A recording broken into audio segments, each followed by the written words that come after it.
When I was a kid, I used to love playing in the woods. This was because I had been born in a town next to a heavily forested area located in the piney woods. Growing up, it was myself and my dad. He was a hardworking man that did his best to support his only son. Oftentimes, I would be left home alone when he went off to work. Because it happened so often as the years passed, I got more used to it, and I didn't really mind. We had cable, but there was nothing really on that I cared to watch, so I usually spent most of my time outside in my backyard. Let me just state that my backyard wasn't really much of a yard. There was grass, but it would immediately end and the rest would be covered by a vast amount of trees. The houses in my neighborhood were pretty spread apart, so there wasn't even fences to close off anyone's backyards. I loved those woods and spent many hours of my childhood in them. I spent so much time in them that I was familiar with certain areas that I spent time in. As time went on, I would go deeper and deeper to play and explore. There were always sounds that I heard while playing, whether it be birds or the rustling of leaves in the wind. Oftentimes, I would hear other people talking or laughing in the distance. Every time that occurred, I would stop what I was doing and quickly try to hide from the direction of the noises had been coming from. For a while, nothing of interest happened. One time again, I went deep into the forest to find something to do. As I walked, I came across a small clearing surrounded by trees that were thicker than the rest. I found this place pretty interesting, and an idea popped in my head. Something about trying to build a small makeshift shelter out of the natural materials around me. I think I got the idea after watching an episode of Survivor Man, one of the few TV shows that I enjoyed. Once the plan was set, I decided to return home to get some of my dad's cutting tools from the garage. After I had gathered some equipment, including a hatchet, I made my way towards the construction site. While I walked, I took notice that the sky had been getting darker since the sun started to go down. Looking at my watch, I saw that it was 5:30. I was taken back at first because I thought it would be too late to get started on my project, but then realized that I could at least start on it a little bit before leaving. When I finally got there, I looked up and saw something that made me freeze in my tracks. A man.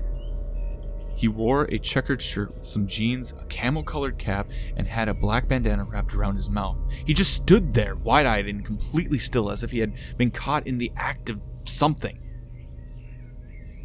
In his hands was a shovel, and from what I could tell, he had been digging in the spot where I had planned to make my shelter. That wasn't all that I noticed. On the ground, a few feet behind where the man was standing, was the motionless body of a girl who looked around college age. The girl's head laid on its side and faced my direction. Her eyes looked at me, but at the same time they didn't. It's like they stared straight into the abyss as the lights went out. The man made the first move. He dropped his shovel and looked down at the body for a few seconds, then raised his head and gazed back at me. He then began to speak. "Hey kid, let's not do anything crazy. I'm not gonna hurt you." Instinctively, I had raised the hatchet I had brought along high above my head, and without a second thought, I threw it at him, albeit way too high. He ducked, and as he did, I could see the anger in his eyes. I turned and ran back towards my home as quick as I could. In the background, I could hear him chase after me by the sound of feet pounding against the dry ground and the leaves being stepped on. Something else was heard that broke the repetition. A big object hitting the earth. While I continued to run, I turned my head and noticed that in the distance, the guy had tripped and fallen over. That didn't make me let up one bit. I continued sprinting and hopping over tree roots until I approached my house's back door. I closed it quickly and ran into the kitchen where the phone was and dialed 911. After the operator said the police would be on their way, I grabbed the kitchen knife and pinned myself in front of one of the couches whose back was facing towards the back door. I waited for the man to appear outside the glass sliding door, but he never came. A short time later, the cops had arrived, along with my dad, who had been called from work. I began bawling, and explained everything that had happened. The police then scoured the woods in search of the man. They never found him, but they did find the body of the girl that was still. They never found him, but they did find the body of the girl that was still there. Later on, it was discovered that she was a prostitute that was hitchhiking and the man had picked her up. After having his way with her, he tried to get rid of the evidence, which I stumbled upon. Afterwards, once this had all blown over, my dad and I moved to the next town over. To this day, I still love the great outdoors and the woods in general, but I won't risk going out where I'm alone.